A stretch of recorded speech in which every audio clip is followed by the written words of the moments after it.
மறுபடியும் நம்ம ஸ்டார்ட் பண்ணிடலாம்.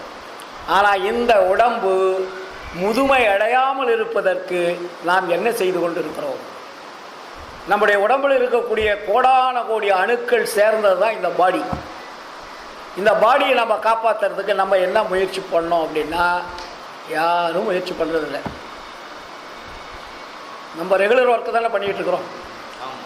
அப்போது வள்ளலார் சொன்ன ஏதாவது ஒரு சிறு வழிமுறையாவது நம்ம கடைபிடிக்கிறோம்னா இல்லை. முதல் நம்ம உணவு பழக்கத்தை மாற்றலை.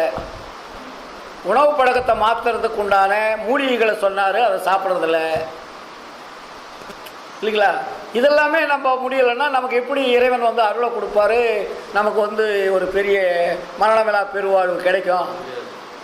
சாகாத கல்வின்னு மேடையில் பேசிட்டா போதுமா? மரணமில்லா பெருவாழ்வு என்பது பட்டி தொட்டிகள்லாம் என்ன மாதிரி போய் பேசிட்டா மட்டும் போதுமானா போதாது.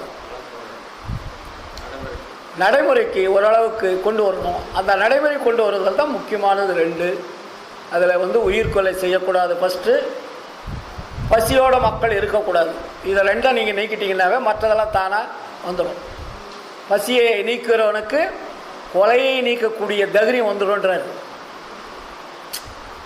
அந்த இயற்கையான பசியை நீக்கக்கூடணும். அது சும்மா பசிக்கிறீர்கள, இயற்கையிலேயே அந்த உயிர் மேல் நீங்கள் கருணை வைத்தீர்களானால் கொலை செய்கின்ற பொழுதும் அந்த கருணை உங்களுக்கு வந்துடும். ஆட்டோமேட்டிக் சிஸ்டம் அது. சரி, ஏதோ நம்ம சங்கத்தில் சாப்பாடு போடுறாங்க 20 வருஷமாக, காலையில் ஏதோ ஒரு சந்தாதாரர் கொடுக்குறாங்க, ஒரு 200 பேருக்கு போட்டோமா அப்படின்னு போகிறது ஜீவகாருண்யம் அல்ல. அது உண்மை இரக்கத்தோட, உண்மை தயவோட, உண்மை கருணையோட வரக்கூடிய தெய்வங்கள் என்று நம்பி அவர்களுக்கு அந்த உணவளிக்கணும். வர்றவங்களாம் பரதேசிகள் அல்ல, அவங்க தெய்வங்கள்.